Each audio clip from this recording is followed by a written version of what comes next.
दुआ से सीखे, वो अपने तहफ़्फ़ुज़ के लिए, अपने ऊपर रहम के लिए, अपनी जान की शादमानी के लिए, वो जानता है कौन रहम कर सकता है, कौन शाद कर सकता है, कौन हकीकत में मुझे खुशियां दे सकता है, कौन है जो मेरी शादमानी का मकसद है, और कौन है जो नेक बनाने वाला और मुआफ करने वाला है। वो नेकी और मुआफी के लिए दुआ कर रहा है, वो अपनी मुसीबत में अपने खुदा को पुकारता है, और इसके साथ साथ अपने ईमान का, ये सुन ले, वो साथ साथ ईमान का भी इजहार कर रहा है, या रब माबूदों में तुझसा कोई नहीं। ऐसा नहीं है कि खुदा से भी दुआएं और बुतों के आगे भी सिजदे, बुतों की पूजा भी, और मोमबत्तियां, अगरबत्तियां और पहाड़ियां। जब खुदा से राबता है तो खुदा पर ही ईमान है, क्योंकि लिखा है कि एक ही खुदा है। लिखा है इफ्सियों के खत में, एक ही ईमान है। जो दाऊद एक ही खुदा और एक ही ईमान पर खड़ा है और कह रहा है कि या रब माबूदों में तुझसा कोई नहीं।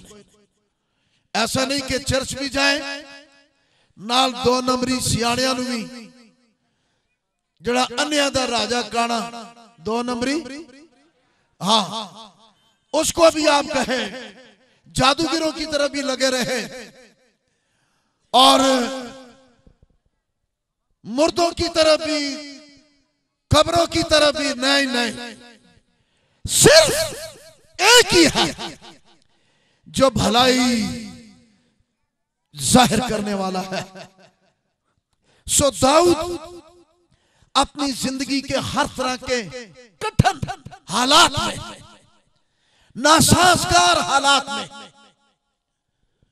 अपने तसब्बुब में वो खुदा ही को पुकार रहा है और खुदा से तहफ़्फ़ुज़, रहम, शादमानी, नेकी, रिहाई मांग रहा है और कह रहा है मुझे अपनी राह की तालीम दे और मेरे दिल को यकसुई बख्श, मेरी जान को पाताल में न जाने देना, उससे निकाल। और मगरूर लोग जो मेरे खिलाफ उठ खड़े हुए और तुम खू लोग, उनसे मुझे बचा। रहम कर और मेरी तरफ मुतवज्जा हो।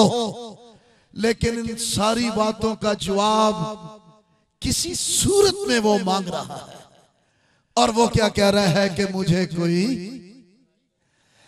कोई भलाई का निशान दिखा। भलाई इब्रानी में भलाई के लिए जो लफ्ज इस्तेमाल होता है वो है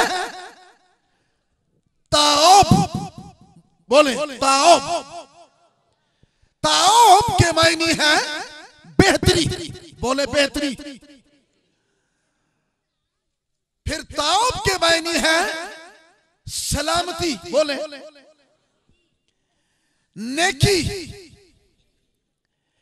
फितरत की तब्दीली, हालत की तब्दीली, हालात की तब्दीली, मेरी बेहतरी। यानी ऐसा कोई भलाई का निशान दिखा दे मुझे कि मेरी बेहतरी हो जाए।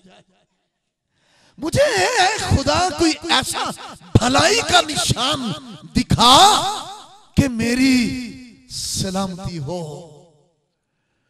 मैं सलामत हो जाऊं, मेरी फितरत के अंदर नयापन आ जाए, मेरी हालत और हालात बदल जाए, कोई ऐसा भलाई का निशान दिखा। सो ये दाऊद की दुआ है। आगे चले तो यशायाह नबी, उस पर कलाम नाज़िल होता है भलाई के निशान के लिए, और वो भलाई के निशान के लिए 750 साल पहले ही पेशन गोइयां करना शुरू कर देता है। यशायाह 7वां बाब और उसकी 14वीं आयत में लिखा है, लेकिन खुदावंद आप तुमको एक निशान बख्शेगा। लेकिन कैसा निशान? भलाई का निशान, बेहतरी का निशान, खैर आफियत का निशान, सलामती का निशान, ताकि मैं लानतों, जहालतों, कबाहतों में, शामतों में और इनकी ज़द में ना आ जाऊं। मुझ पर रहम कर, तू ही करेगा और तू ही मुझे कोई भलाई का निशान दिखाएगा। उधर दाऊद ने शोर मचाया हुआ है और पुकार रहा है, और उधर यशायाह नबी की मार्फत ये इल्हाम और ये कलाम नाज़िल हुआ। लेकिन खुदावंद आप तुमको एक निशान, कितने निशान?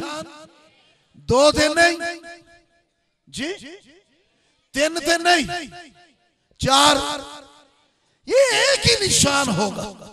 आमीन। एक ही, ताकि सब एक ही सिमत की तरफ चलने वाले हो, सब एक ही तरफ मुतवज्जा हो, एक ही तरफ रुख हो। ऐसा नहीं आज जो हादसा, एक ही छत के नीचे रहने वाला खानदान एक नहीं है, एक एक, एक। किसी का कोई ईमान है, किसी का कोई नजरिया है।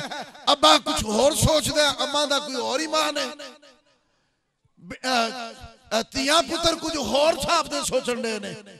कार कोई है, 4 दीवारी कोई है, छाती कोई है, लेकिन ईमान, नजरियात, ख्यालात फर्क फर्क है। पर खुदा एक निशान बख्शता है। खुदा कितना अच्छा है। खुदा गुंजला च नहीं पांदा।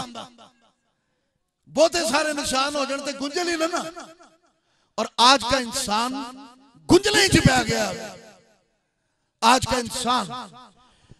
के इंसान को समझ नहीं आ रही। लोग कहते ने कोई समझ नहीं आती किधर जाइए। कोई कुछ दसदा है, कोई कुछ दसदा है, कोई कुछ आंदा है, कोई कुछ आंदा है। सानू की पता कौन की आंदा है, लेकिन कलाम ये कहता है खुदावंद आप तुमको एक निशान बख्शेगा।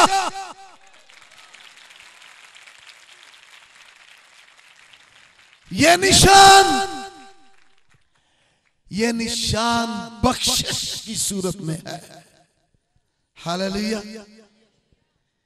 ये निशान की सूरत में है, बख्शिश की सूरत में है।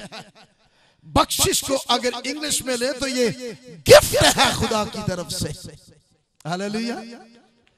ये खुदा की तरफ से एक भलाई का, गुडनेस का गिफ्ट है। आमीन। गिफ्ट के अंदर बहुत भेद पाए जाते हैं। गिफ्ट देने वाले की सोच, उसके जज्बात, उसकी मोहब्बत